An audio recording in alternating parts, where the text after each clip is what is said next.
Hold up. Hydrogen water? Isn't hydrogen already in water? It must be a hoax. Well, the answer to this popular misconception can be answered in our last video on understanding hydrogen water. But we are going to discuss 5 more misconceptions about hydrogen water on this episode of H2Minutes.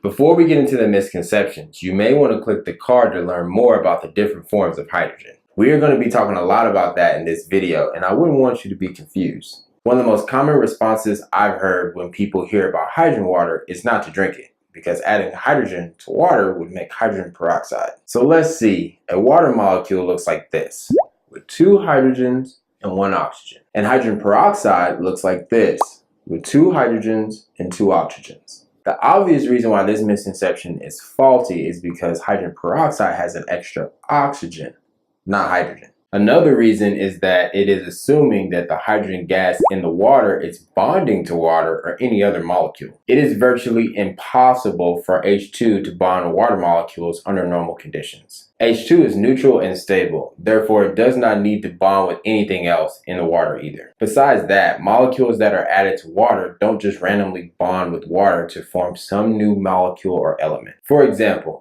when salt or sugar is added to water, it doesn't form some new novel molecule, but the salt or sugar is dissolved into the water. This is similar to how adding hydrogen gas to water works. Molecular hydrogen and hydrogen peroxide are 2 completely different chemical species. Man, isn't science crazy? Just adding 1 or more atoms can completely change how something works. Another misconception that I hear often is adding hydrogen to water will make H3O. Well, at least it's actually hydrogen added this time. Well, H3O plus is an actual molecule and it looks like this.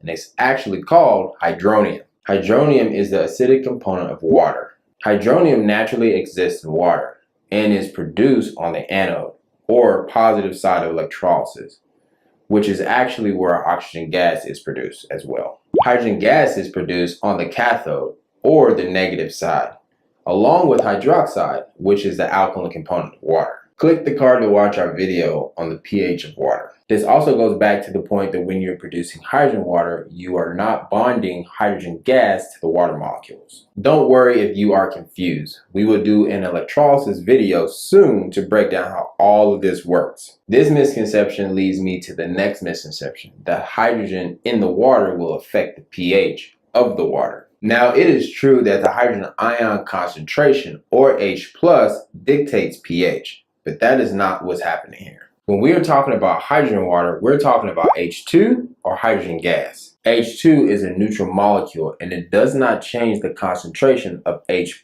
in the water. So when it is infused into water, the pH does not change. Now, I think that the confusion comes from the fact that sometimes hydrogen water can also have an alkaline pH. Sometimes the process which produces H2 has a byproduct of hydroxide, which will drive the pH up. Now, always remember, it is not H2 itself that causes this to happen, but it is the means of producing H2 that causes it to happen. The next misconception is that you can taste hydrogen in the water. H2 is a tasteless, odorless, and invisible gas. Just like with pH, if you are drinking hydrogen water with a different taste, the reason is because of what's in the water or how it was made. For example, if you're drinking hydrogen water made with elemental magnesium, you may be able to taste the magnesium. Using elemental magnesium to produce hydrogen water can also raise the pH of the water, similar to ionizers. A higher pH can also affect the taste. Well, it actually doesn't make the taste literally change,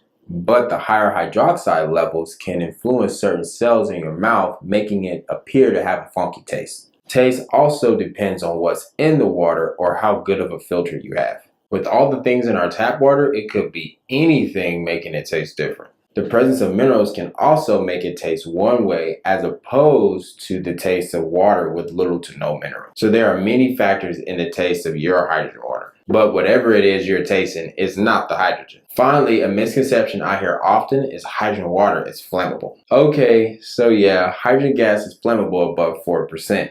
So I see where you're coming from.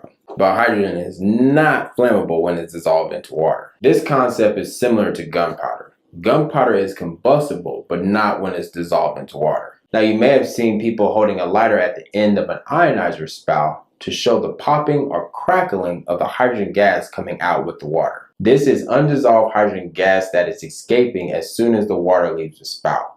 This is not representative of the dissolved hydrogen gas content. So there it is, my top 5 misconceptions about hydrogen water. Did I answer your questions or skepticism? Let me know if I missed anything or if you have any more questions about hydrogen water that I have not answered. I would love to get enough new questions to make a part 2 for this video. Until then, that's your dose of H2 in 2 minutes. Support us on Patreon and gain access to exclusive behind-the-scenes material, sneak peeks, and more in-depth references. Go to this site to become a patron.